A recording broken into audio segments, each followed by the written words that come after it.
Maintenant, ce qu'il faut faire, je pense, c'est faire confiance aux restaurateurs, aux professionnels, parce qu'on a tous envie de rouvrir, mais on a tous envie de rouvrir dans des bonnes conditions.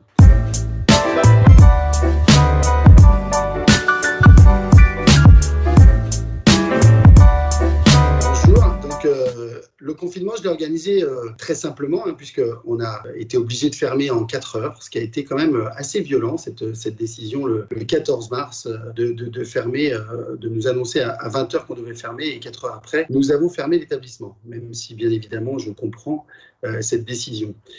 Ça a été assez violent, et après il a fallu prendre les décisions pour fermer l'établissement. Donc la première décision, bien évidemment, c'était de mettre toute notre équipe au chômage partiel, ce qu'on a été obligé de faire, et puis d'essayer de penser à la réouverture. Et pendant ce confinement, eh bien, c'est vrai qu'on a beaucoup réfléchi sur le restaurant de Favre d'Âne et sur l'avenir du restaurant. Alors, je pense que pendant cette période, tout le monde a réfléchi et a avancé différemment. Il y en a qui ont eu beaucoup de mal à ne pas travailler.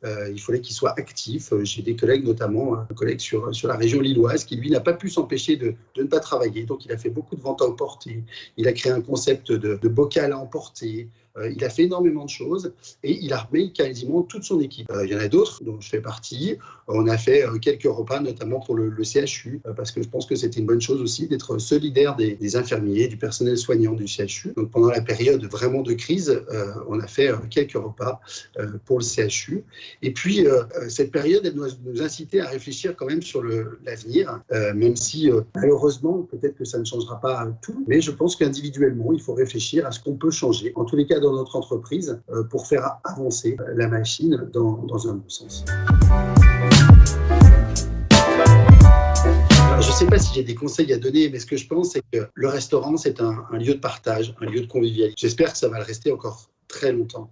Maintenant, ce qu'il faut faire, je pense, c'est faire confiance aux restaurateurs, aux professionnels, parce qu'on a tous envie de rouvrir, mais on a tous envie de rouvrir dans des bonnes conditions. On n'a pas envie de transformer nos restaurants en lieux avec des masques où tout le monde va être sur la peur. Donc ça, c'est pas ce qu'on a envie de donner à nos clients. Ce qu'il faut, c'est qu'on donne la confiance aux clients. Bien évidemment, nous respecterons les règles qui vont nous être divulguées. On va respecter les règles des 1 mètre, le port des masques par les serveurs. Mais ce qu'il faut, c'est vraiment que les clients aient confiance dans la restauration. Ils vont choisir les restaurants où ils ont envie d'aller ou pas. Nous, par exemple, dans notre salle qui fait plus de 70 mètres carrés, on met 20 couverts. Donc, on a déjà cette distanciation sociale qui est déjà effective. On a une grande terrasse sur l'arrière du bâtiment. Donc, les gens pourront venir en toute confiance dans le restaurant. Et puis après, ce sera à nous aussi de mettre, bien évidemment, en cuisine, des règles, je ne vais pas dire plus strictes, parce que nous avons déjà des règles d'hygiène strictes, mais des règles pour que le personnel ne soit pas trop proche les uns des autres. Tout ça, on va le faire, et je pense qu'il faut surtout faire repartir la restauration, parce que économiquement, c'est important pour la région. On travaille beaucoup avec des producteurs locaux, même des producteurs qui ne travaillent presque quasiment qu'avec leur restauration, notamment mon producteur de pigeons. Eh bien, lui, il est à l'arrêt depuis quasiment 3 mois. Donc, il faut faire repartir cette économie. Ce qu'il faut, c'est que les clients reprennent confiance dans nos restaurants, qu'ils aient envie de sortir et même qu'ils se disent que c'est important de sortir, entre guillemets, de dépenser de l'argent dans la restauration pour revivre tous ces lieux de convivialité qui sont tellement importants. Et on s'en est aperçu, parce que ça fait quand même 3 mois que tout le monde est privé de restauration, de bars, de discothèques. Eh bien, il faut que ça reparte. Ça, c'est très, très important.